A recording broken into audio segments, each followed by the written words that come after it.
ನಮಸ್ತೆ. ಯಾರೋ ಇದ್ದಾರೆ ಮುಜುಗರ ಆಗತ್ತೆ ಅಂತ ತುಂಬ ಜನ ಕೆಳಗಡೆಯಿಂದ ಹೋಗುವಂಥ ಗಾಳಿಯನ್ನು ತಡೆದು ಹಿಡುವಂಥ ಅಭ್ಯಾಸನ ಇಟ್ಕೊಂಡಿರ್ತಾರೆ. ಅಂದರೆ ಕೆಳಗಡೆಯಿಂದ ಹೋಗೋ ಗ್ಯಾಸನ್ನು ತಡೆದಿಟ್ಕೊಳ್ಳುವಂಥ ಅಭ್ಯಾಸನ ಹೊಂದ್ಕೊಂಡಿರ್ತಾರೆ. ಇದರಿಂದಾಗಿ ಏನೇನಾಗತ್ತೆ ಅಂತ ನೋಡೋಣ.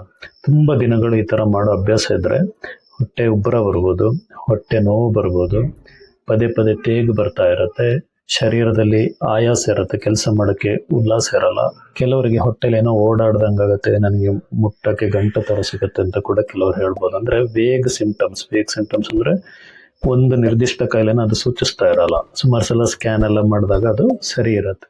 ಇನ್ನು ಕೆಲವರಿಗೆ ಇದು ತಲೆನೋವಿಗೆ ಕಾರಣ ಆಗುತ್ತೆ. ತುಂಬ ವರ್ಷಗಟ್ಟಲೆ ಇದನ್ನು ಮಾಡೋದ್ರಿಂದ ದೃಷ್ಟಿ ಕೂಡ ಕಮ್ಮಿ ಆಗುತ್ತೆ, ಹಾಗೂ ಇದು ಹೃದಯಕ್ಕೆ ಸಂಬಂಧಪಟ್ಟ ಕೆಲವು ಲಕ್ಷಣಗಳು ಬರೋಕ್ಕೆ ಕಾರಣ ಆಗ್ಬೋದು. ಅಂದರೆ ನಮಗೆ ಭಾರ ಎತ್ತದಾಗ ಎದೆ ಹಿಡ್ಕೊಂಡಂಗೆ ಆಗೋದು, ECG ಮಾಡಿದಾಗ ನಾರ್ಮಲ್ ಬರೋವಂಥದ್ದು. ಸೊ ಇದಕ್ಕೆ ಅಧೋವಾಯು ಧಾರಣ ಅಂತಾರೆ. ಅಂದರೆ ಕೆಳಗಡೆಯಿಂದ ಹೋಗಬೇಕಾದ ಗಾಳಿಯನ್ನು ಹಿಡಿದಿಡೋದ್ರಿಂದ ಬರುವಂಥದ್ದು. ಸೊ ಇದೇ ರೀತಿ ಅದನ್ನು ಬಾರದೇ ಇದ್ದ ಗಾಳಿಯನ್ನು ಬಿಡೋದು ಕೂಡ, ಅಂದರೆ ಫೋರ್ಸ್ಫುಲಿ ಬಿಡೋದು ಕೂಡ ಈ ಪೈಲ್ಸ್ ಥರದ ಸಮಸ್ಯೆಗಳು ಉತ್ಪತ್ತಿ ಆಗೋಕ್ಕೆ ಕಾರಣ ಆಗುತ್ತೆ. ಪದೇ ಪದೇ ಮಾಡೋದ್ರಿಂದ, ಒಂದು ದಿನ ಮಾಡೋದ್ರಿಂದಲ್ಲ. ಆಮೇಲೆ ಈ ಥರ ಕೆಳಗಿಂದ ಹೋಗೋ ಗ್ಯಾಸಿನ ಸಮಸ್ಯೆ ಇರೋಂಥವ್ರು ಸುಲಭವಾಗಿ ಹೆಂಗೆ ಪರಿಹಾರ ಮಾಡ್ಕೋಬೇಕು ಅಂದರೆ, ಅವರು ಆದಷ್ಟು ಕುಡಿಯುವಾಗ ಬಿಸಿ ನೀರನ್ನು ಕುಡಿಬೇಕು. ತರಕಾರಿ ಇತ್ಯಾದಿಗಳನ್ನ ಹಸಿ ತಿನ್ನೋ ಬದಲು ಬೇಯಿಸಿ ತಿನ್ನಬೇಕು.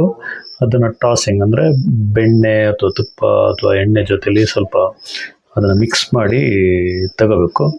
ಆಮೇಲೆ ಸ್ಪೈಸಸ್, ಜೀರಿಗೆ, ಶುಂಠಿ ಈ ಥರದ ಉಪಯೋಗ ಕೂಡ ಈ ಥರ ಪದೇ ಪದೇ ಗ್ಯಾಸ್ ಆಗೋ ಸಮಸ್ಯೆನ ಸರಿ ಮಾಡುತ್ತೆ. ಎಲ್ಲರೂ ಆರೋಗ್ಯವಾಗಿರಿ. ಸುಮಾರು ಸಲ ನಾನು ಪೇಷಂಟ್ಸಲ್ಲಿ ಇದನ್ನು ನೋಡಿದ್ದೀನಿ.